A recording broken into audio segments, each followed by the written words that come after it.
Nako, ito na nga. Next week, 3 days straight. Totoo. Paano kayo paano nyo pinaghahandaan? Ready na ba kayo? Ganun milk tea pa rin. Kumakain pa din. Kailangan naman ng energy. Hindi, sa ngayon ganun. Para kami nag-back to zero ulit, training ulit before the rehearsals. Laging may ganun. Tapos syempre, ang daming kailangan bawiin na kinain ng Pasko, pagbagong taon, di ba? So kailangan namin ulit mag-back to zero. Papunta ng concert. Parang pero syempre, mas madali na sa ngayon compare talaga nung una. Mas mahirap talaga nung una compare ngayon.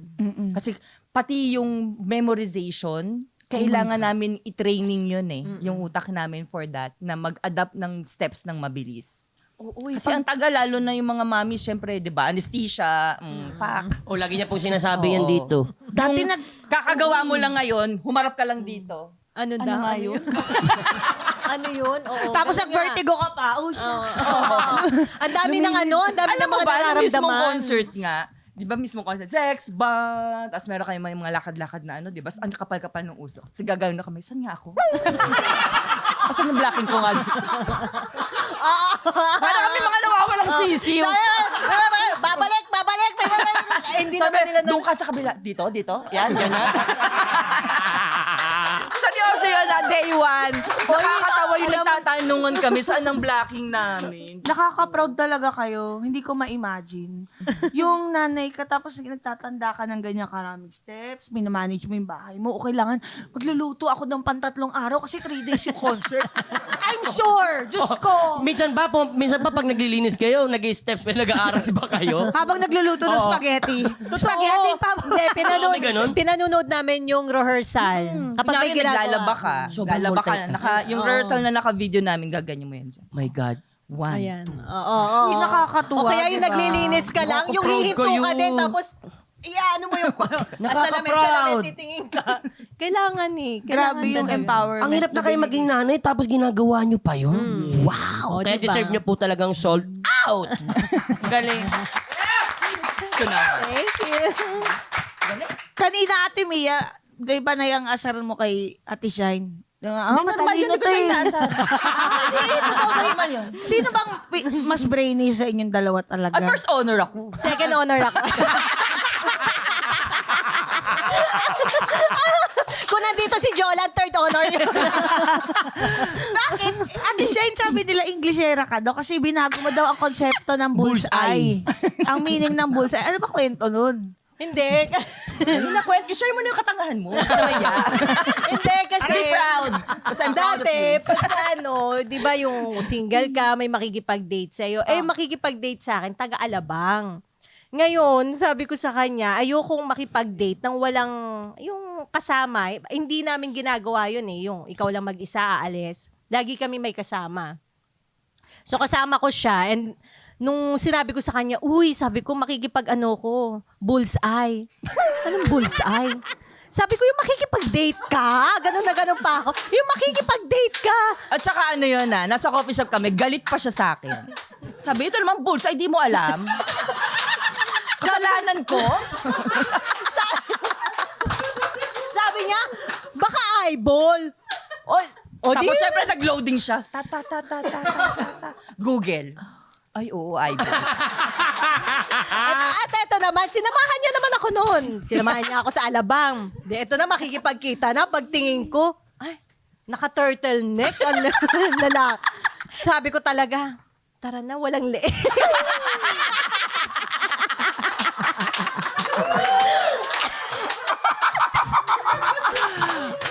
Pag lumingon yun, buong katawan yun. May stiffness Sabi niya. niya, sino ba ano mo? Sabi niya, ayun na yung naka-turtleneck. Hayop ka, walang leg, nag-turtleneck yung date mo. Umuwi na tayo, day. Alam mo, Sayang ang bayad sa taxi dito, hayop ka. wala, inuwian namin talaga. Tapos next na tatawag ng tawag, kinakancel niya. Tapos nagpalit na siya ng SIM card. Ay, ako, yung kati-kati na ng turtleneck ko, sumagot ka naman. Hindi, maraming Ganun ganyan. siya. May mga kaibigan din kasi ako. Kunwari, may isa nanligaw sa akin, foreigner. Foreigner, talagang English. Oo. Pag Pag nasa bar kami, kunwari nasa bar, ito yan, di ba? Hindi ko kinakausap, pinahayaan ko sila makipag-usap. Sabi nila, kausapin mo naman, kausapin mo. Hindi ko talaga kinakausap. Sabi ko, painom na ako ng alak. Inom ng alak nung lasing na ako, tsaka ako kinausap. Ang reason ko, maliman ako, okay lang yun kasi lasing na ako. Pasensya ka na, nakainom lang. Hindi, at saka, sabi niya nga sa akin, bakit pagka yung sa phone, kausap kita, okay ka naman, nag-i-English ka. Hindi niya alam kasi, naka-loudspeaker siya, tapos yung isang kaibigan binubulong sa akin. Oh, okay, I'll see you later, yung mga ganun. Oh, you be careful, okay? Oh. Pero nung harap-harapan na ganun talaga ako. Hindi ako nagsasalita. Kausapin mo, pengi akong alak. Iinom na ako. Totoo yan. Hindi naman siya, hindi siya marunong mag-English. Minsan lang talaga, hindi ka sanay, hindi ka confident enough. Diba? Ako din Hindi naman ganun natin eh. yung first language eh. Oo. Di ba ako, first language ko, Japanese naman talaga. Eh. Sige, tama ka na. Punta tayo sa sex bomb era.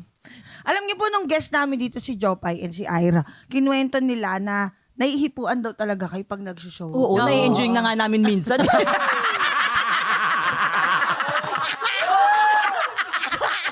Tingnan mo muna. Pag may tsura, pakiulit. Parang, uy, nawakan yung boobs ko. Okay lang.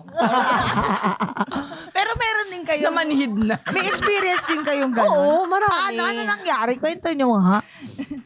Kasi minsan hindi mo na yan malalaman. Kumari sa show, pag dinumog ka na, di ba? Ay, sunshiny, ay, yung gano'n, yung hindi mo na alam kung sinong kamay yung Oo, nandoon. tama. Kaya may mga part na lagi kaming ganon. O kaya Kala mo naman kalakihan ng mga... Kala mo naman, lagi kami nakaganon. Eh, ang mga costume namin nun, di ba? Talagang shorts kung shorts. Oo. Ganon kami mag-show. Kaya pagka yung paalis na, yung sinasabi ng bouncer na hindi kinakaya talaga. Kaya kung saan ka nalang mahipuan, ayun. Noong mga una, syempre medyo ano pa siya. Parang, naipuan ako, parang gano'n. Pero nung tumagal na, wala ka na magagawa na eh. Kasi nagawa na sa'yo eh. Parang, talaga ikaw na talaga mag-iingat sa sarili mo. Pero syempre, noong mga una, pag gano'n, wag mo lang talaga na yung mahuhuli. Kasi Oo, nambubusin Nananakit talaga na kami noong mga time na. Kasi syempre, hindi naman biro na, di ba? Parang nandun ka para mag-perform, magpasaya. Oo, hindi para bastusin. Oo, deserve naman Although, nila. Oo. okay, sexy yung damit namin, pero hindi naman kami nandun To the para... point na umabot na para doon. lumabot doon. Tsaka kasi pag may nanghipo sa'yo dati, hindi mo malalaman kung sino. Yun yung problema eh. Hindi ka naman pwedeng manapak na lang bigla. Paano kung hindi naman siya? Pero yung iba kasi, nahuhuli talagang... mo. Yung nakaganon, ay, huwag mo bibitawan niya. Huwag mo bibitawan niya. Basta hilahin mo, gwapo ba? Gwapo ba? Dali mo sa van. Gano'n.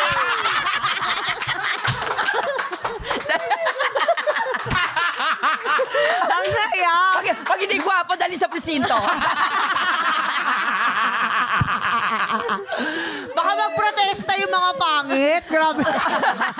Andiyan sila sa baba. O nagpaprotesta.